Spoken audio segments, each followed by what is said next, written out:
Wild and Plum friends. I have had a request to do a video on how to increase when you're working with knitted linen stitch.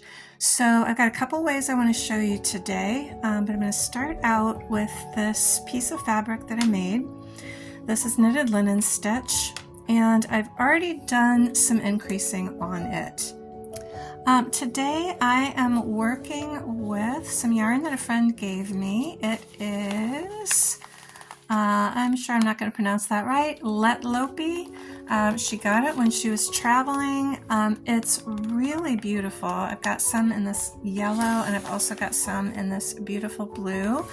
It's 100% wool. The only thing is it's not very soft. It's really a bit scratchy, and so although it's beautiful, I just haven't come up with anything to do with it yet because it's not something that's going to feel really good against your skin. If you have any ideas for what I could make, I have 2 balls of blue and 2 balls of gold. I'd love to hear that in the comments. If you look here, you can see a very gentle increase. This is a cast 1 on the edge increase, and you can see it makes a nice gentle slope.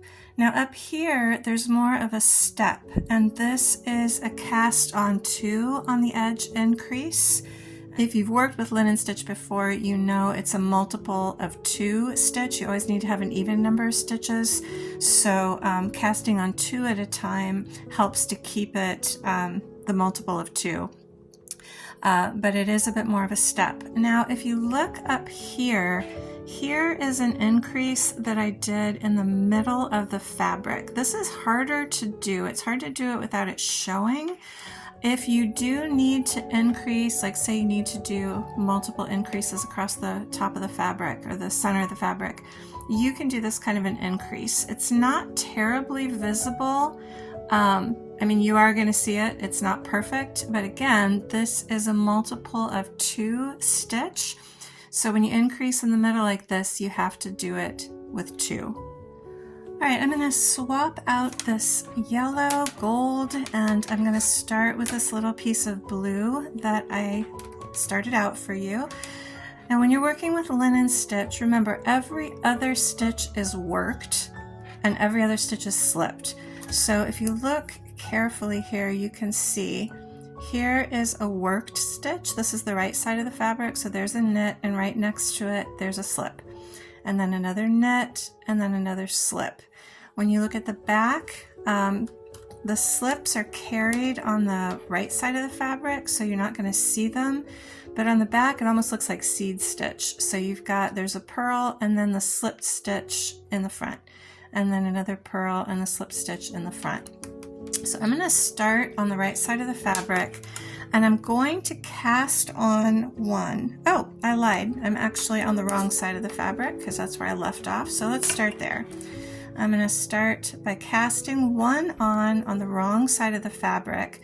When you're on the wrong side of the fabric, you want to twist the loop this way so that the working yarn comes out the back from between the 2 stitches. And the reason for that is before you cast this stitch on, let's go ahead and take that cast stitch off. If I were just going to work this, that first stitch, I'm going to bring the yarn around and I'm going to purl that, right? You always work the first stitch. So you purl it, and then the next one, I'm going to put the yarn in front. I'm going to slip this one. But since I'm going to don't drop it. Since I'm going to cast 1 on here, let me see if I can get this back without making a mess. There we go. Since I'm going to cast 1 on here, I'm going to end up needing to slip that first stitch instead of, whoops, I'm going to go this way with it. I'm going to slip that first stitch instead of working it. So I need to be able to, there's that new cast on, bring this one around to the front, or I'm sorry, to the right side of the work, which is the back here. Now I'm going to slip that first stitch. I'm going to purl the next one.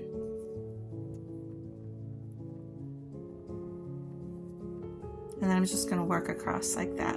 So I'm going to slip with the yarn in the right side of the fabric and then purl.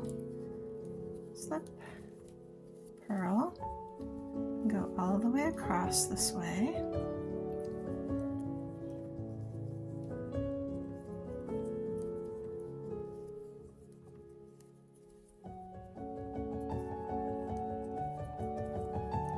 Okay, now I'm ending with a slip like I normally would. Now I'm going to turn it around. I'm going to add one on this side as well. But I need to twist it so that it is tucked in there, because this one also I'm going to have to slip. So I'm going to have to carry it in front and slip that first one,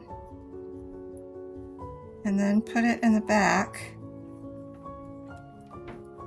and knit, and then slip and knit. I'm going to go all the way across, and then I'm going to show you how it looks.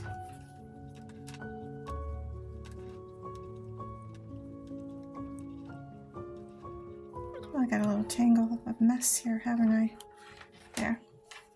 Okay, so there I've done one increase on each end, and as you can see, it makes a really nice gentle increase. However, as I said, when you just do a single increase on both edges, I still have an even number of stitches, right? But every time I turn, that first stitch is not going to be worked anymore, it's going to be slipped. So when I start on the back, on the wrong side, I'm going to need to slip that one. Okay, I worked a couple of more rows so that you can see how that increase looks. And again, it's just a really gentle single increase on both sides. You can do this multiple times if you're increasing the whole fabric, and you'll have a nice gentle slope. Just like you can see here in the first one, it makes a very, oops, I'm sorry, here's the first one down here. It makes a very nice gentle slope. Now, to make a steeper slope, it looks more like a step. The nice thing about this one is you cast on twice and then you keep your stitch pattern the same. If you cast on twice here, then you're going to start with a worked stitch, slip stitch, worked slip, slip stitch. So let's go ahead and just cast on two.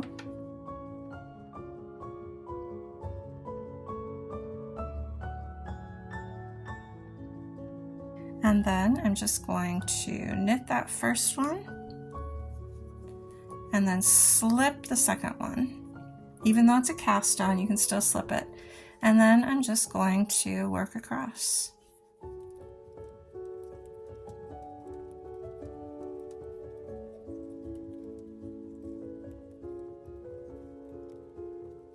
Okay, now when I get to the back side, I need to twist it this way, twist my cast-ons this way, so that the loop is anchored there. Then I can purl that first stitch, move the yarn to the right side of the work and slip the next one, and then purl and slip across.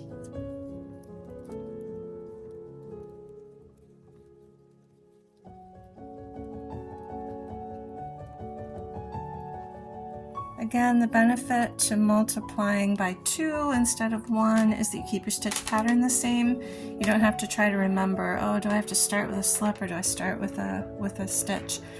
And linen stitch always benefits from a nice vertical tug to get all the stitches into place. But there you can see how that makes a little bit more of a steep step as opposed to the nice slight increase of a single stitch. But if you want to do an increase in the middle of the fabric, I'll show you how I do it. Let's put an increase about in the middle of the fabric. So I'm just going to work over to the middle. How many stitches do I have here? I've got 2, 4, 6, 8, 10, 12, 14, 16, 18, 20. Well, that's handy. Let's go over 10 stitches. We'll do it right in the middle. So I'm going to work 1, 2, 3, 4, 7, 8, 9, 10. So I just finished a slip. Now I'm going to do a make one right here, and I'm going to do it with this carried bit. So I put it on the left needle and then I knit it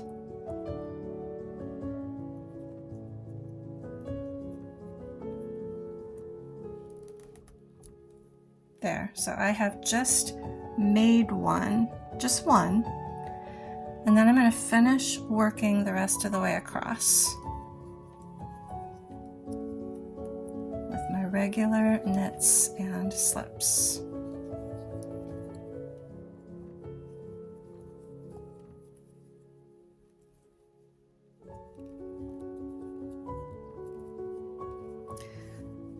Now I'm going to turn it over, and I want to remember where I did that make one.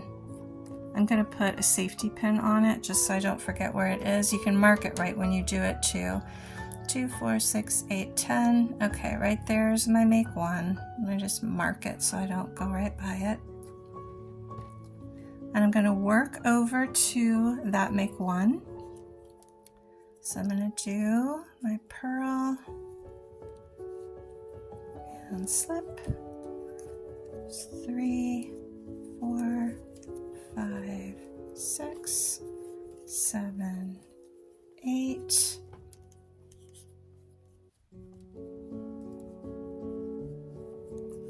9, 10. Okay, here's my stitch. Now I'm going to knit front and back. So I'm going to knit it in the front, knit it in the back. Take my stitch marker off. And then continue the rest of the way across.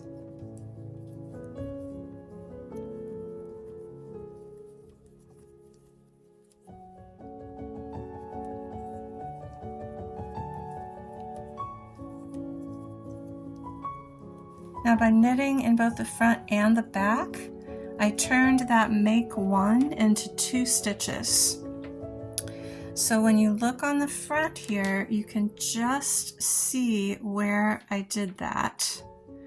The carry is a little bit longer than it would be otherwise, but let's go ahead and work across this side so that you can see what that looks like.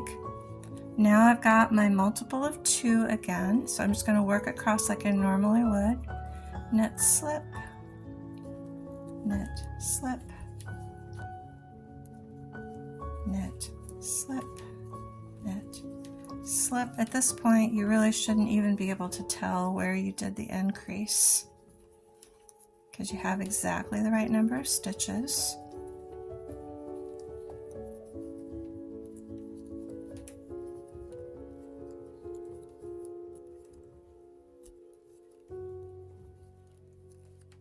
Okay, and there it is. I'm going to give it a little tug down, and it's fairly hard to see where I did that.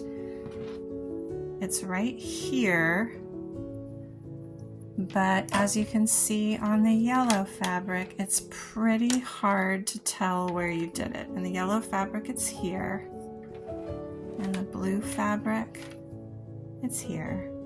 And it's gonna hide pretty well. So that is how I do increases with linen stitch. I hope that's helpful.